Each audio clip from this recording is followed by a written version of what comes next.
is Mia, Liz, Marie, and Carolyn with It's 1 O'Clock Somewhere. And we will start with a little cheers. So cheers. Cheers. Big surprise that everyone can see us on Zoom during the coronavirus pandemic right now. And we're all doing our duty in social distancing with our There's a kitty over there. Yes, Miss Pepper is joining today. Aren't you, Miss Pepper? But we wanted to make sure that we get you our fun conversations. So do what we have to do. And here we are. Hey! Tell me what's happening with the market? What's happening in the real estate market right now? So as a reminder, I'm your real estate wealth manager. The real estate market is complicated. So we have You're in Phoenix. Let's preface that in case there's somebody watching from anywhere. Yeah.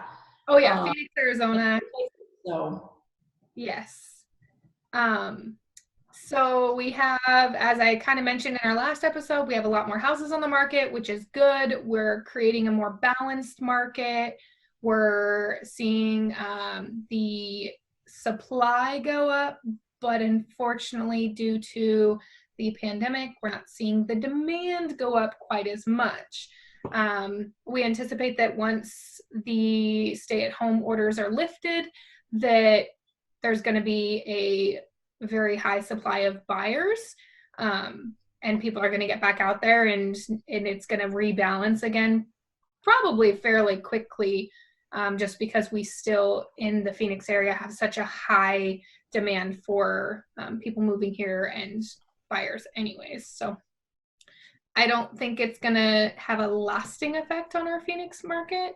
And I think right now is a prime time to work on buying. Well, and I think too, everything I keep hearing, this is such a different issue than in 2008.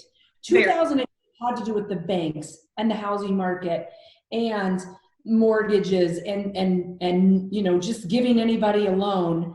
This is something not caused by any of that, and people do still need houses. Mm-hmm. Houses are still in a shortage here in Phoenix.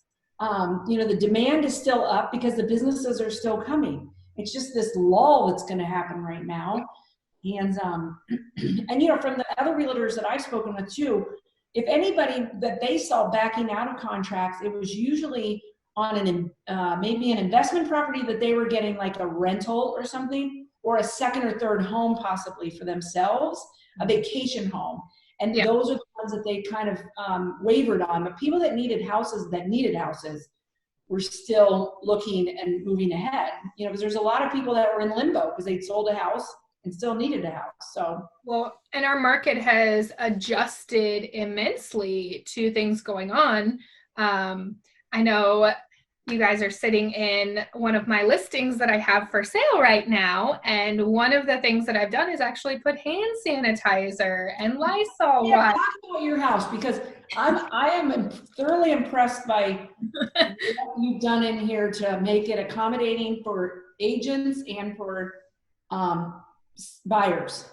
And virtual tours. So even if a buyer doesn't want to physically go there, I wanted to make it easy for an agent to be able to walk through the house. So and not have to touch anything. So all the doors are open, all the cupboards are open, drawers are open.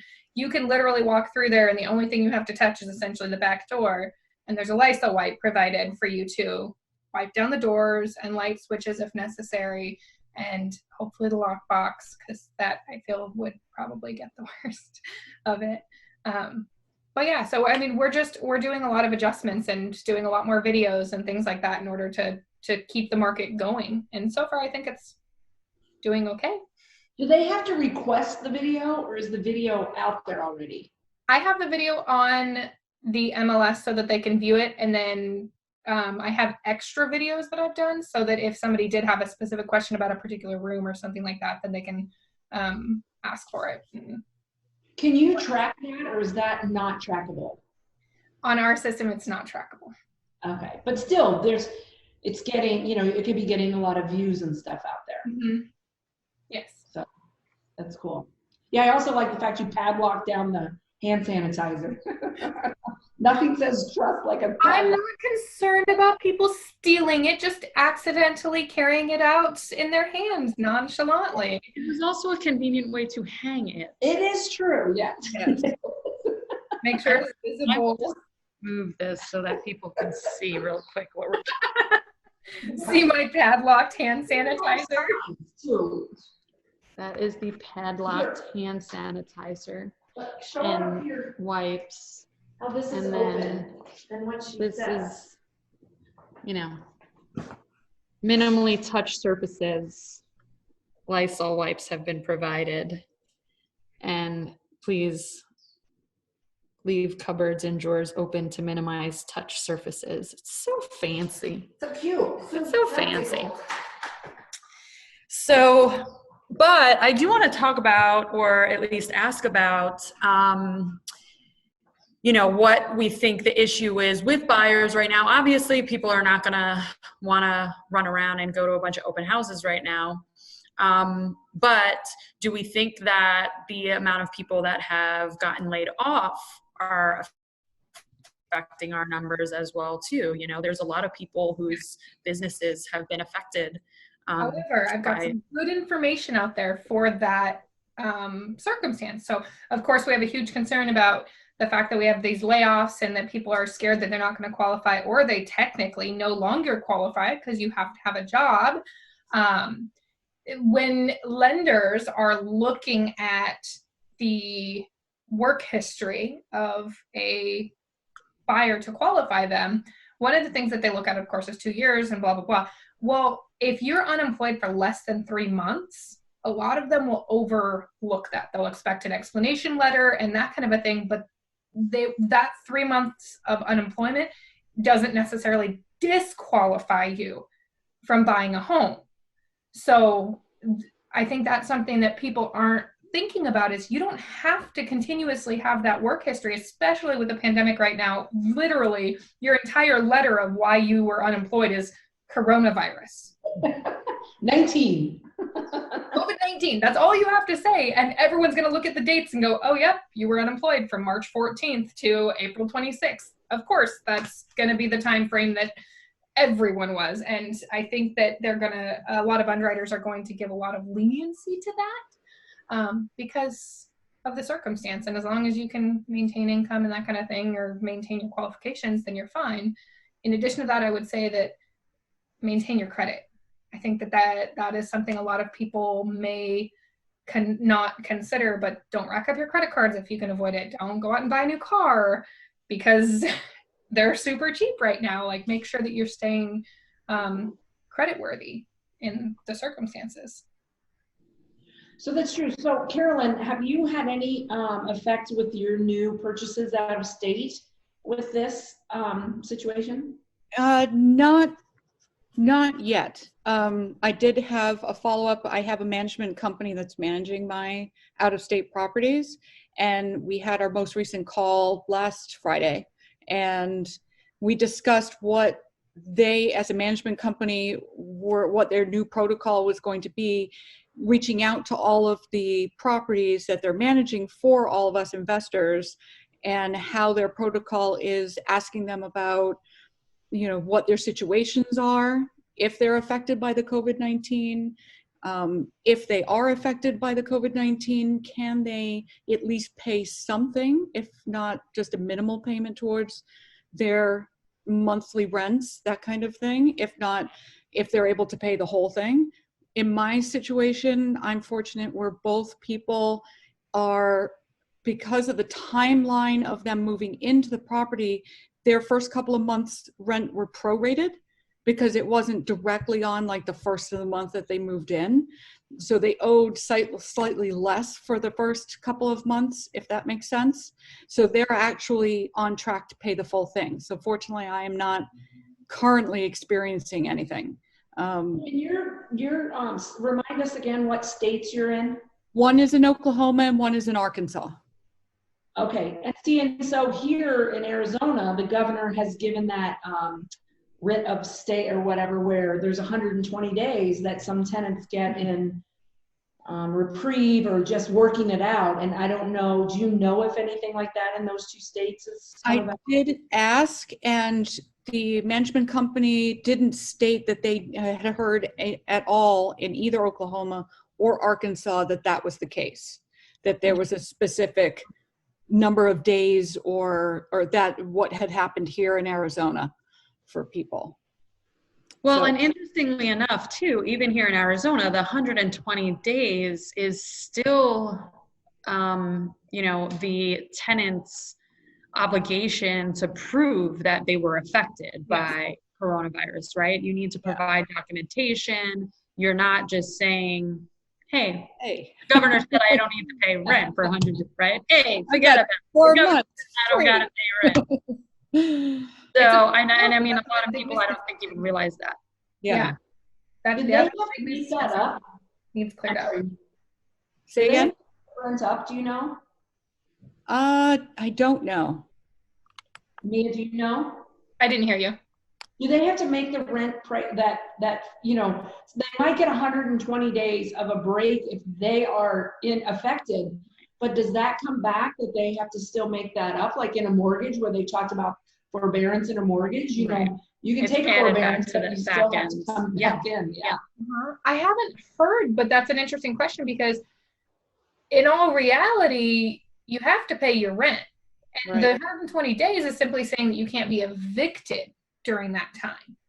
Right. Or that if you do get evicted, your eviction doesn't qualify until after the 120 days. Right. You can still start the paperwork if they default or don't pay the rent. You can still file paperwork to start that process and document them as having not paid, so that at that end of that time frame, then they can start that eviction process because they have a clear line of paperwork already in place that they've been cited.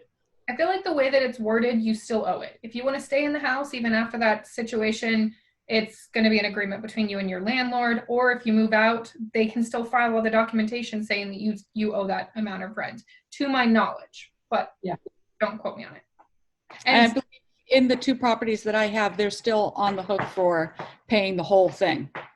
So I assume, I haven't asked specifically for sure, but that it would get tacked on at the end, or it would be prorated. The amount that they owe would be added, divided amongst the remaining months of the contract term.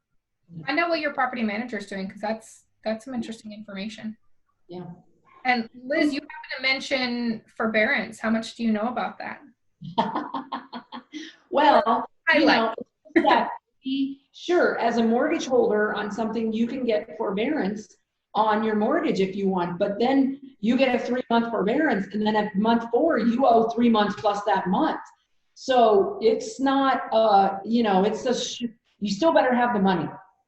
You still better be able to make up the money, or there's going to be a bad situation that occurs at that point in time. You know how that affects your credit too? Okay, so that's a good point. Does it affect it at the time it's happening or at the point that it's then ending? It depends on how your lender reports it, because when they look at a credit report, all they see is paid, ? Or not paid. Or no. And that's it. There isn't forbearance as an option there. It's yes or no. So if anybody were to look at your credit report, they see no, no, no, yes. So that is a fair point. If you are calling your mortgage company, and each mortgage company is doing things just slightly differently, if you do that forbearance, you have to ask to have it in writing that they are not going to be reporting for that time period that you're not paying, you're in default for not payment. Yeah. So really it has to be specific and be in writing that that's going to occur. And then some mortgage companies are having you, like, it's not, they're giving you, it's not forbearance, it's something else where you tack on the payments at the end of the loan. Mm-hmm. Instead, deferred. That's the word I'm looking for. Deferred payment. So instead, it's deferred to the end of the loan. But again, you have to have a letter of documentation saying that they're not going to report that you're not paying your mortgage for the time frame that you've deferred. If it's 6 months or 12 months or however long the mortgage company works with you to do that. And each one is so very, very different. If you defer it, you have to make sure that, or you have to confirm and talk to them, are they rewriting your loan? Because if some companies, if they're deferring for a month, they may not rewrite your loan. But if they're deferring for more than 30 days, they will rewrite your entire loan, the payments, like all of that kind of stuff. So it's really important to understand exactly what they're doing and how. And just, I assume all of us have lenders we're in touch with. So if anybody has questions that you want to talk to a specific lender and make sure you can get those questions answered. I know I have a great lender who's willing to talk to anybody, even if you don't have your mortgage through them. I'm sure you guys have a couple. So if anybody has questions, make sure. Wait, so Marie, you just have purchased the house. Yes. As an investor. So can you tell us a little bit about how that deal went? As getting a hard money loan, private money loan, just, you know, the type of stuff you had to do. Yeah. I mean, before COVID-19, it would have been a little bit of a smoother process. But we were still able to close within 10 days. So I think we did pretty well. We got a property under contract April 1st and closed on it April 10th. So, but my hard money lender originally, when I reached out to them and said, hey, you know, I have another contract coming your way, what are your terms going to be? They originally told me that as of right now, they were probably only going to loan 65 to 75% of the purchase price. Which was what before? Wow, that's a lot lower than originally. Usually 80 to 90% of purchase price. So I kind of freaked. So while I was waiting for them to come back with their official terms, I literally contacted like 8 other hard money lenders. And I was like, all right, it's a good time to build up my list and get in touch with some people. Were they lending? So a few lenders had actually told me the week before that they were lending, and then the week that I called them that they were not lending anymore. Once that official notice came from the governor that said, like, we are on shutdown, do not leave your house, that made a big difference in the number of lenders that were actually lending. So yeah, it was very, very interesting. And I had a couple of very stressful days where I'm like pulling my hair out of my head, sitting in my office, trying to figure out, okay, what am I going to do? And I called a private lender that I've used before and was like, can you do the gap funding? You know, you've loaned me $75,000 in the past. I'm looking for between 60 and 70,000. And they were like, well, the last time you wrote me a check, I actually put part of that in the stock market and part of that somewhere else. And now I don't have access to it. Not happy to be in the stock market. Was definitely not happy to be in the stock market. So they were like, yeah, I wish that I would have left it so that I could, you know, give it back to you instead. And so then I was again scrambling, like, okay, now I have to find another private lender. And another lender that I'm using is already tied up on this property that I'm sitting in right now. So yeah, it was just a couple days scramble of let's make this deal happen. And honestly, I think I got a pretty good deal because the owner was sitting there saying, me and my husband are getting a divorce and there's no way I can stay at home with him for the next month. Oh dear. Literally like, please, how quickly can you close? You know, but we also were lenient with them. We gave them the option to have occupancy after the fact. So, you know, they needed the money to close to help them with their moving costs. So we gave them the right to occupy until the end of the month, even though we closed on the 10th. So we held some money back in escrow to handle that situation. So we held $10,000 back. And, you know, with the incentive of if you don't leave by the 30th of April, then you forfeit that $10,000 to the buyer. So we would recoup that if they decided not to leave. But they are on their way out, and I hung my sign up this weekend in front of the house, coming soon. What? Oh.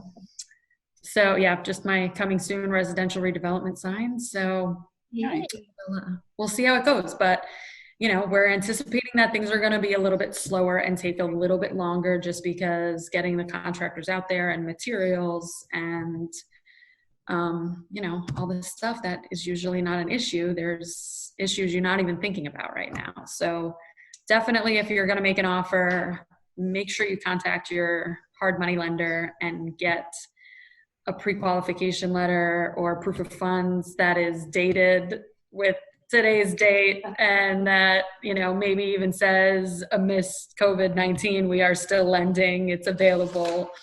And if not, did they add that to your letter? They did not specifically add that to my letter, but it was dated as of that, you know, April 1st or whatever. So it was at least showing that after that. That was April Fool's Day. Yes, it wasn't a fool, was it? No. Okay, so next question then, Marie, and Mia too, both of you guys, about your short-term rentals and what's happening with those right now, and what you think will happen. I'll let Mia go first. I just spoke a lot. Mine's pretty slow. I don't have any April book or May bookings on one of them, and then the other one I still have a 3-month nurse in there until June, so I'm covered there. We did change our, because I've always had 1 night minimum. Mine's a smaller house, it's near the airport, so 1 night makes sense, but I don't want to expose myself that much. I don't want to expose other people, so I actually changed it to a 5-night minimum, and I'm getting weekly stays in there now. So far I've had a couple week stays in there, managed to pay my mortgage plus some, and yeah, they're doing pretty good. And I have one that actually asked to extend their stay, so they've been there 2 weeks now, and he may stay a 3rd week. So did you lose any bookings? That's great. Do what? Did you lose any bookings? Oh, I lost a lot. I lost technically it was only 11 bookings, but that covered most or almost all of March, or half of March, April, and May. But I had quite a few longer stays in there, and they've all gotten canceled. And in March, I managed to get them rebooked because people still weren't taking the whole thing entirely seriously. So March, it was actually booked 90% of the month still. But April, I only had an 8-day lag, and now I'm on a 12-day stay or something at this point. It'll be 16 days by the time they leave, or 17 days. And so you have no idea yet for pre-summer and then summer, which is already the slow time here anyway. Yeah, and we are advertising. I know Maria talked about it, and a couple other things. We're advertising on a lot of different platforms. So we're on Facebook. We're on Airbnb. We haven't actually added to VRBO yet, but we're on Furnished Finder? Furnished Finder. Thank you.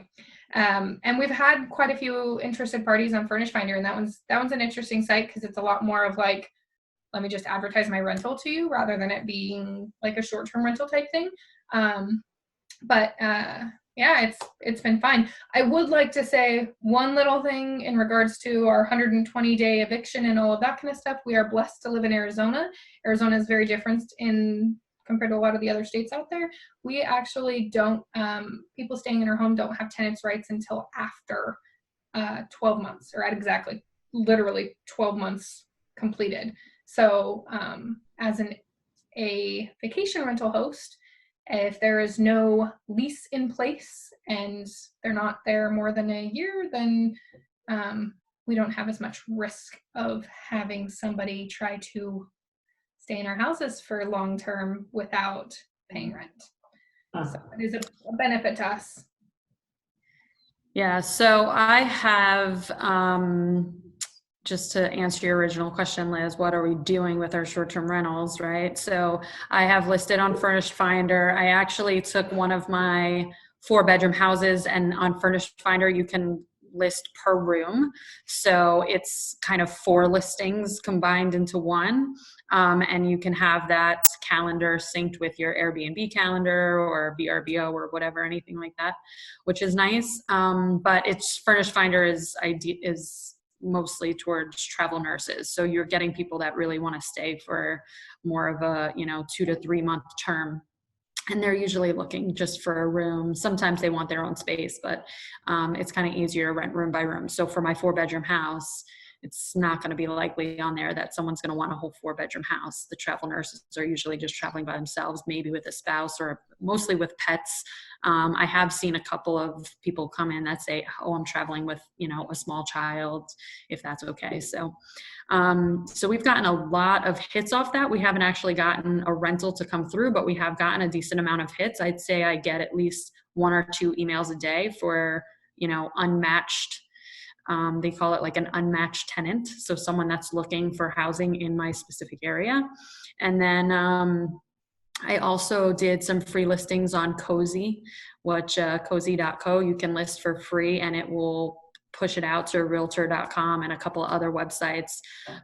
So on there, we've posted it as like a 3-month minimum stay, and we're kind of gearing ourselves towards professionals that are, Didn't you have some hits on that?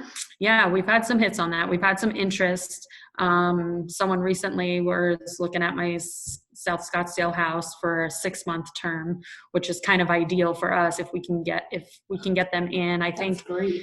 I think the viewing is set up for tomorrow. So she's going to come actually look at it tomorrow. And ideally it would be May 1st until like the end of October, which would be perfect because then we get back into our busy season. So yeah, we're just trying to be flexible and, keep our options open. Yeah, no, that's really good because that would be, especially that time of year through the summer. That's And we're all praying that MLB, Major League Baseball, gets to bring all of the teams out here because secret right now, my secret wish. Somebody has a house. There are rumors that Major League Baseball is going to play all of their teams, if not at least half their teams, where they'll split up the teams between Florida and Arizona. Yes. At one point, it was even the assumption that all of the teams would come to Arizona. And they're talking, no, they'll just split up the 2 different leagues. So the Cactus League and the Grapefruit League, for anyone who's not an MLB expert, the Cactus League plays in Arizona and the Grapefruit League plays in Florida, and split up the teams and let them play at their spring training facilities for the entire season and just have televised games with no fans to keep everyone separate from COVID. But that means that you would have a lot of players, managers, their workout coaches, whoever their families, that would be everybody. You need to add a gym to your property, Marie. Well, that's the thing is I was like literally advertising it like, well, it's 5 bedrooms, but the 4th and 5th bedroom can easily be used for like a home gym or like whatever you want to put in there. Oh, your tile? Yeah, why not? That tile is on concrete foundation. It's not like it's a 2nd floor. There's nothing going to fall through there. Yeah. We can get an elliptical. It's fine. I just got an gym in my 5th bedroom at my house, and I'm so stoked. So we have like the full-blown weight room and the treadmill, and we're getting a bicycle and all of it. So it's well, and that's why at this house I'm like, at least if you're gonna be like stuck somewhere and but you want to bring your family, and they're obviously not going to be going out and hitting restaurants or anything like that, but it's got a heated pool, it has the bocce ball court, it's got a little putting green, it's like you have your little family getaway oasis. So yeah, we could totally put like some rubber mats on the floor in one of those rooms and just throw some gym equipment in there. I'll be happy to. Over the bocce ball and putting green, we'll just throw some netting and create a batting cage right there. Yes, we can totally do a batting cage. MLB players listening to this, we can use the side, the side driveway as definitely. So there you go. And life gives you willing to add a batting cage to property. I legit have a batting cage, by the way. My father-in-law brought that here from New York, thinking that I was going to buy this house like in the middle of nowhere, Arizona, that was going to have like an acre property or something. I'm like, what am I going to do with this thing? It's nowhere in Arizona only has a water tower. It doesn't have anything else. Why would you live in nowhere, Arizona? I don't know. Yeah, that's true. I've been there. I've been by there too. I was gonna say, please tell me somebody knows what I'm talking about. Yes, I know what you're talking about. Called Nowhere, Arizona. It's a real place. So I don't know. What's the state of real estate right now? It's It's just influx. It is, but you know, and I've started, you all knew, started doing some Facebook advertising, and I've let it run pretty consistently for a few weeks. Tell us about your ads. Yeah, without tweaking or changing anything. The one thing I did change was I changed some pictures, images on there, because it's definitely better not stock images. And we went personal images, my family, myself, you know, I'm a real person in that. And I've gotten some hits here lately in the last couple days, and it's been good. I mean, they're all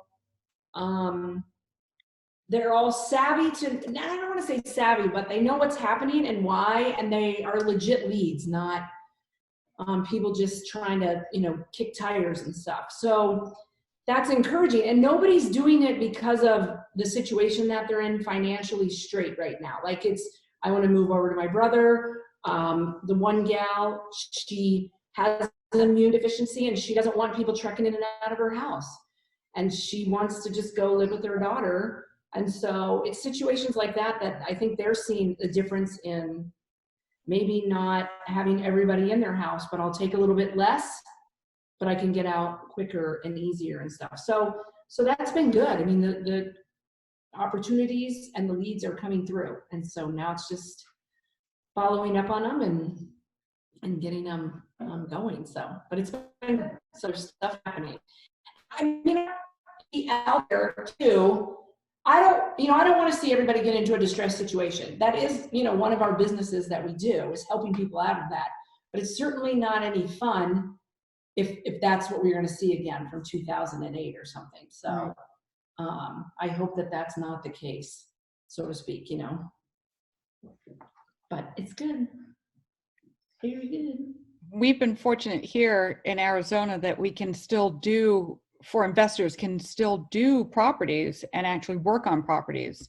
Oh, yeah. That for other investors in other states, there's a lot more restrictions. Like Michigan is really, the governor in Michigan has really clamped down, where I have a girlfriend that lives in Birmingham, just outside of Detroit, and they're not even allowed to go to Home Depot and buy their own like gardening stuff to work in their own garden outside. And you cannot have crews come to work in your garden and all of that. It's all been shut down. So for investors in other states, it's really good to make sure you know what rules have been put in place during this COVID-19 situation, because you might get into more of a sticky situation and an issue doing it. And not to get political, but on that same note, this is a lesson for everyone in knowing who you may or may not be voting into office and what you see out of them and the support they may or may not be giving you in your everyday life. I do have to say, I think in this state, we are in Arizona, our governor has been a little bit more level-headed on a lot of things.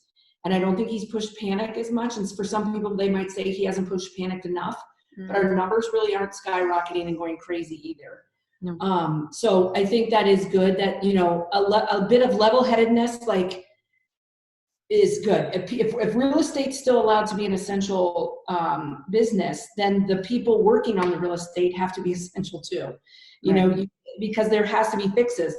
And the other thing being along with that, let's just look at the, for instance of, you know, it's going to start getting hot here. People die when it's hot and their air conditionings aren't working. So if you say nobody can work, how long is that order and what would happen there? So hopefully those kind of thought patterns are going through their heads, and, you know, that they're, you know, level-headed enough. So just, those are things to just remember when it comes time for other things. So what happened? How much you political conversation? That what? Your very neutral political conversation. Yeah, I mean, that's it. Just to keep in mind. And make sure you pay attention to the masses too, and to everything, because it does affect us. And fortunately for all of us ladies and our investments, we are good with that. Now, Carolyn, you took a hit in your professional career. Yes. And you know it'll be okay, but you've made up for that. So, you know, you talk a little bit about that if you can. So I was furloughed back in the middle of March from my main source of income while I'm doing real estate investing, just to keep the bills paid. And I went out and got a part-time job at Target, just to bring in some money to pay the bills because I don't have money coming in from that other job. And my real estate business is a little slow trickle going every day. So it's been really interesting. I filed for unemployment and I did qualify for unemployment. And if I make over, the stipend for Arizona is $240 a week. So if I make more than that at Target, I don't qualify for the weekly stipend from unemployment. So I don't get the unemployment for that week. There's weekly check-ins, and I've spent the better part of a week and a half sorting it all out, how to report different incomes, disaster pay from my job that I was furloughed from. I've just gotten that sorted out actually this morning, so that the last 2 checks from them as disaster pay have been reported to unemployment, so they don't think I'm defrauding unemployment. The extra $600 that comes, it starts this week in Arizona, that adds to that $240 a week. For my situation, because I do have a part-time job, if I don't qualify for the $240, I don't get the $600. So if I make more, so if I work at Target and make $100 for the week, I do qualify for the $240 because we get the difference between the $100 and the $240. And then starting this week, I would also get the $600 as well. But if I make more than $240, I don't get the $600. Right. Are you limiting your hours at Target? So initially they put me on the schedule for about 20 hours a week. And then this past week we were insanely busy. So they actually asked me to stay every day late. So I put in actually just about 31 hours last week. This week I'm at about 25, but then it drops off to 20 next week. And then we're starting to slow down now. So it'll probably be less and less. And I've spoken to my. Are you going to overqualify? Right now I overqualify for unemployment, so I don't get the unemployment money. I get what I get at Target as my income currently. And then I've spoken to my HR rep, and I've requested that if they could limit me to maybe 10 or 15 hours a week, that would be great. But of course, I don't want them to be understaffed, because I gave my word to do the job. And I'm a responsible person that, I stick to my word. So once I give it, it's given. You're doing good. Even though we miss you. It's as I was reminded by Liz last week that my job is interfering with our playtime for 1 o'clock somewhere. So just because our schedules are flexible and not usually dictated. We'll get back there, ladies. We're all going to get back there. Time. I know for next week I am off on Monday, Tuesday, and Wednesday. So I have playtime available for 3 whole days next week. All right. Then they're going to be like, and you girls are all socializing together. But the truth of the matter is, we've been together the whole time. Yes. Prior to this is our COVID family. Yes. But we separate. We're doing good. We're on Zoom right now. I know we are.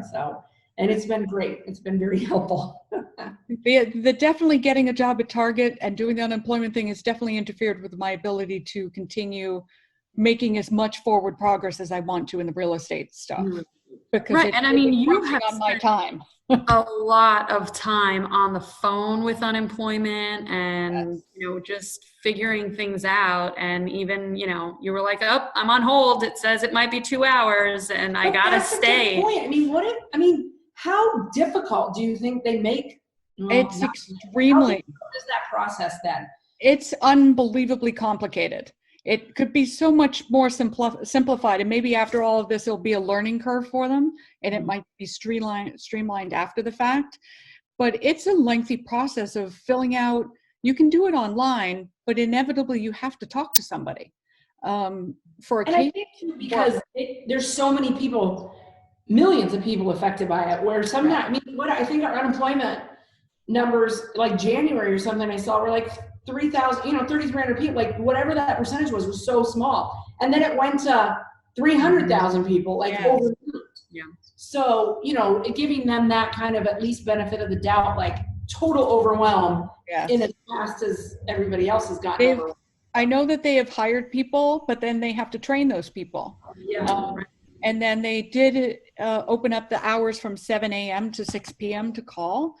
But now when you do call either the main Arizona number or the 800 number that's attached to Arizona, if you're lucky to get in the call queue, you could be on hold for 2 to 4 hours.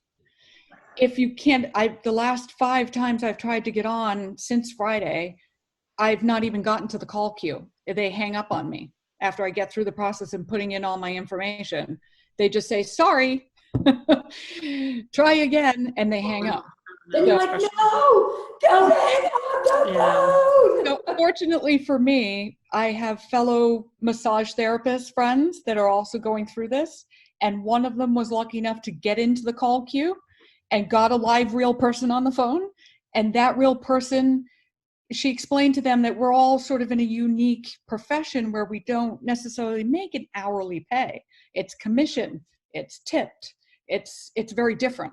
So she got that person's direct phone number and asked permission to give it to a bunch of us.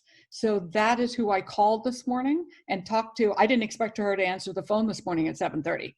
I was going to leave a voicemail, but she answered the phone. So I got sorted out this morning straight away, Nice. which was pure luck. Like gold. Yes. Yeah. Like, ooh. But it's a tricky situation, and there's a lot of paperwork. You have to file a weekly claim, whether you're being paid for those hours, whether you're being paid for those hours or not. And you have a week to file the prior week's claim. And it gets interesting. Wow. So, Good. Yeah, it's a lot. Well, and it's interesting too, because I mean, the SBA loans, we had a whole conversation about the SBA disaster relief. And if you're a small business owner, you can apply and you can get an advance of at least $10,000. And if you don't qualify for the loan, that $10,000 is completely forgiven and you don't have to pay it back. And all these things, no one that I know has gotten that $10,000. And then I just saw that the government updated it and said it's for small businesses. The $10,000 is, well, you'll get $1,000 per employee up to $10,000. So I don't know the merits of this change, but all of a sudden you're like, but wait, I was a sole proprietor small business, So the government is constantly changing and evolving right now. They're just trying to figure it out as it goes. I think this is I don't know what'll come first. Unforeseen territory. The cure or the health rate getting better, or that stuff getting figured out. I don't. Right. Something's got to give. It's all chaos. The what? It's all chaos. I know it is unorganized, and we used to laugh about organized chaos, but I don't even see it being organized chaos. It's just attempted organized chaos. That what? Attempted organized chaos. I don't know. Well, and it's hard. Honestly, I mean, we have to count our blessings right now because we are definitely in a place in the country that is not, completely overrun with, cases of coronavirus right now. It's devastating when you talk to people back in New York or California or these big population dense areas that have way more cases and are way more strict than we are here. So, well, and I think too, just, the fact we have the weather, that's absolutely gorgeous. And even though summer's coming, we do have, a lot of us have pools and the ability to just still get outside and do stuff. The weather's at least getting nicer back east. Although my sister showed pictures in Colorado of snow on Easter. I was like, ugh. But at least we have that, and that's good. And just as a reminder, our real estate business is still open here for anybody else wanting to come on over to Arizona. Mia can be the realtor. Any of us can be the rehabbers. Let us know what you're looking for. We'll help you find a house, fix it up, and get it going. Or if you want an investment, obviously all of us are available for you to reach out to. Yeah.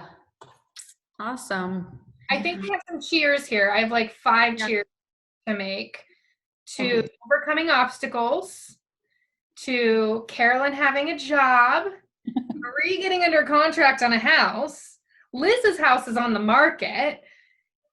And I still have people in my vacation rental at the moment and chilling. And some active listings.